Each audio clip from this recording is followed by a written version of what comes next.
breaks it down into two, so go ahead. All organisations, public, private, the third sector, they all go through change. The environment is constantly moving. There's austerity, there's been spending reviews, and that means there has to be a reaction. This is the operations room for Warwickshire Police. This is where all the 999 calls are received. This is basically the command and control centre. He's trying to fight you? Yeah. Right, what for? In this room you are seeing change in action. A call going in, and then it's being evaluated, and then a decision's being made whether an intercept takes place.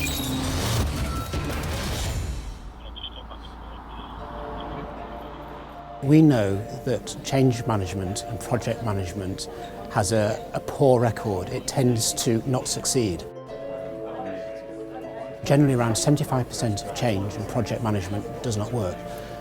This has an impact on time, cost, effort, and therefore we were commissioned by the ESRC to try and attempt to resolve this problem. Our main project partners were two private sector, two public sector. Our most innovative organisation just happened to be Warwickshire Police. The ANPR manager, Chris Alexander, worked with us to solve a problem that he had within Warwickshire Police. They were going through change, they were seeking extra funding for a particular project.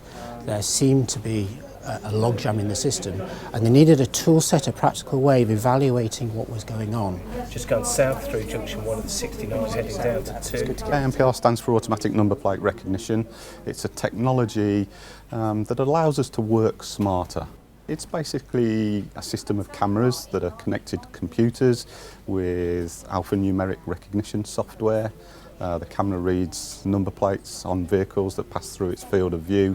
The recognition software checks it against information held in the databases on the server. The controller monitors those and makes a dynamic assessment and decides whether or not he's going to send an intercept resource out to wherever that vehicle's been seen and get it stopped. Sexual, right. There you go, we'll have a look at that.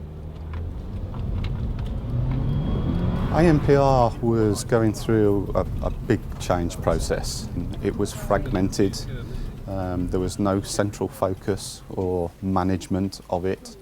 The force was investing reasonably large sums of money, or had, and was getting very poor value for money in return.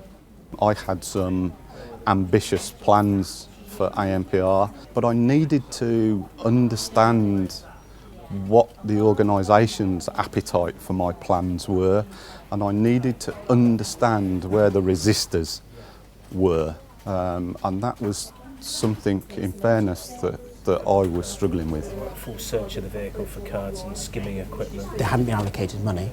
There's a question it could be knocked off the agenda completely. The issue was to get the money to put the infrastructure in place in order to allow that development to take place. A business case had to be made to say, we want this project to go forward. What was crucial to this project was we needed somebody who was a practical project manager, who previously worked at Jaguar Land Rover, who came in to work with the ANPR manager in order to sit down side by side and say, what can we do with this tool set in order to solve the problem you've got? We worked closely with Michael and other academics. They went away and developed the tool sets. Then it was really a question of, do these things work in a real live environment? Well, initially I think I was a little bit sceptical. I thought it would probably be just more academic theory that probably wouldn't help a great deal. But it was simple, flexible, easy to use. It was worth the investment in the time to do the receptivity testing so we could understand how receptive the organisation was to change. Control calling Romeo 26. Romeo 26 receiving a bucket. What's unique about the tool sets is that they are evidence-based. In other words, there was a rigorous peer review process based on prior research. And then by bringing that into a project management setting, we can then take that academic knowledge and make it more practitioner-oriented and develop the tool sets. We now get tremendous value from our ANPR system in times where resources are more precious.